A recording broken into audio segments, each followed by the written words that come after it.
Hey everyone, how are you doing? So I'm not going to dwell on how come. I'm going to give you a virtual tour because we all know what's going on in the world right now. I am just going to focus on taking you through one of the fantastic places that we are still able to have a look around, albeit via Google Street View or whatever else. But I'm starting with the British Museum. I shared a tweet of theirs the other day where they were saying, we're on Google. You can, I don't know what they call this, but you can have a look inside museums. But of course, it's still a huge museum. So where are you going to go? What are you going to look at? And I thought, well, let's just take you to the place. There's two places I always go in the British Museum. Every time I go, regardless of the fact that I could probably get more of it seen if I didn't do this, but yeah, we all have our favourites, don't we? And let's get started. So this is the entrance hall, and I've decided to start there so I can swing you around and look at just the most fantastic interior of. I find this is wonderful, and when you get to go. If you haven't already, it is just as breathtaking, well, more breathtaking in real life as it is on a photo. Right, first thing I'm going to take you to, it's not British, but it's the Rosetta Stone, and I'm going to take you to see it. It's over here on the left. I will apologise now for my driving. If you do get travel sick, you might want to look away while I do the moving around business. Right, so it is here. I do my best to do this as gently as possible. Right. Now the Rosetta Stone comes from around 200 BC. I think it's 196 BC, something like that. And it was key to learning the meaning of Egyptian hieroglyphics, because there are two languages on here. I think it was two or three, and one of which, maybe two of which, we already knew. Not people like me, sorry, but and so obviously it was basically, it's an agreement. It was part of a much bigger tablet of stone than it is now, and it was part of an agreement. So it was written. The agreement was written in different languages, but it was basically saying the same thing. So if you could unlock it, then you're starting to understand the language. So this was key in learning Egyptian hieroglyphics. So I always come and just have a little look. Now I think I can zoom in. Okay, cool. I was thinking it was going to go a bit funny then. And so you can see clearly. It's not rendering too clearly, but you can tell that there's two different scripts there. Can I move down? Yes. No, you can. Oh, there we are. Look, 3. Maybe I am right. Maybe it was 3. Sorry, I don't know the history of it. I just find this fascinating, and I'm learning Italian at the moment. Ready to go and. Well, I've always been trying to learn Italian. I feel an impetus to get on with it now so that I can go back and support the lovely people there when all this is over. But it's called Rosetta Stone, the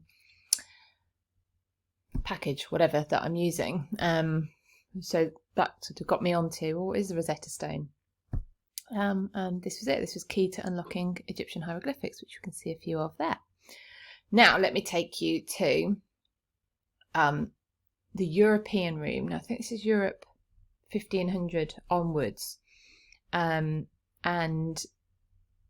this is the second place I always go. I'm going to go and I'm going to get to this chess set because I know this is near. The Lewis Chessmen. Let's just have a look at those because these are really cute. Look at these elaborate chessmen. I think they were discovered near Scotland. In Scotland. It's a bit difficult to see the some of the. Oh, here we are. Let's have a look. So these were discovered in 1831. Earliest medieval chess set Oak chess sets appear to have combined red with plain ivory and black and white pieces. No, rather than the black and white pieces, excuse me. Okay, let me try and find my bearings a little. There is something. I have to get my bearings. Okay, I'm going to come over here. Oh no, this is where it all goes wrong. Hold on. This is a hoard of coins, I think discovered near Bosworth Field.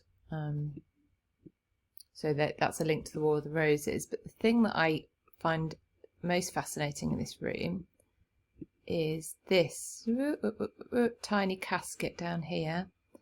And it is tiny. It's about, I don't know, my palm size perhaps.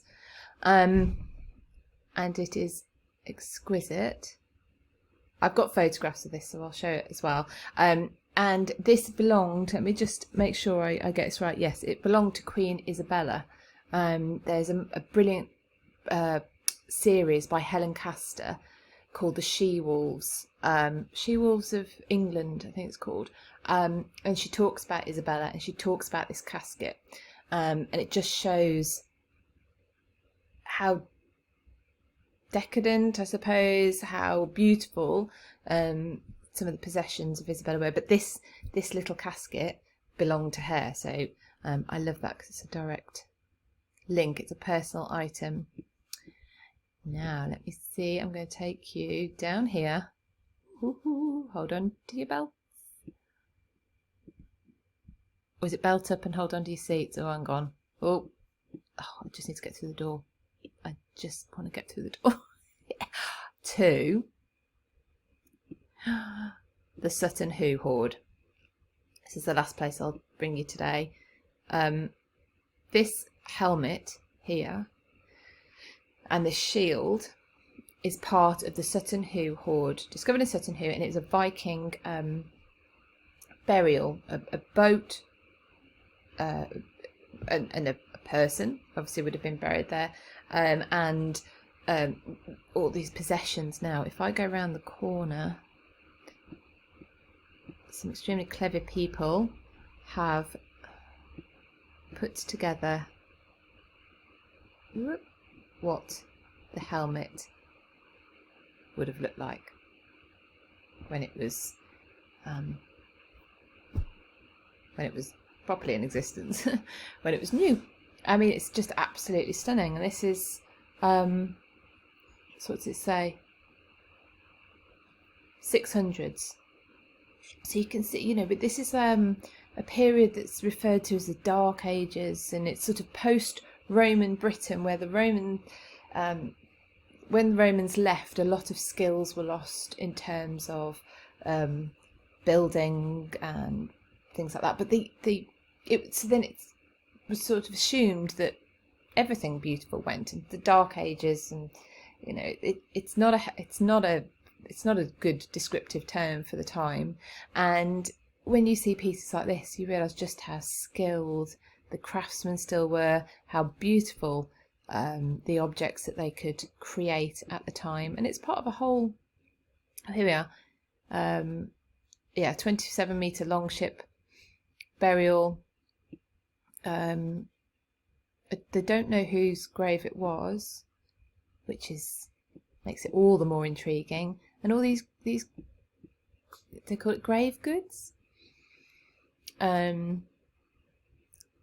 of Mediterranean silver. So you immediately get the idea there's trade going on here. There's communication with other parts of Europe. So anyway, that's a very quick little tour of my favourite parts of the British Museum. So you can go to the British Museum website, and so difficult recording now, everyone's in isolation. You can go to the British Museum website, and there's a link on there which links you to their. They've got online exhibitions, but all sorts. But it also gives you a link to this. so you can have a little explore yourself. And I will try and do some more of these. I'll get a little bit better at driving around them. Yeah, so because, you know, we don't know when we're going to be able to go and see these in real life again, but oh my goodness, how much more grateful are we going to be when we can. All right, lots of love to you all. Stay safe.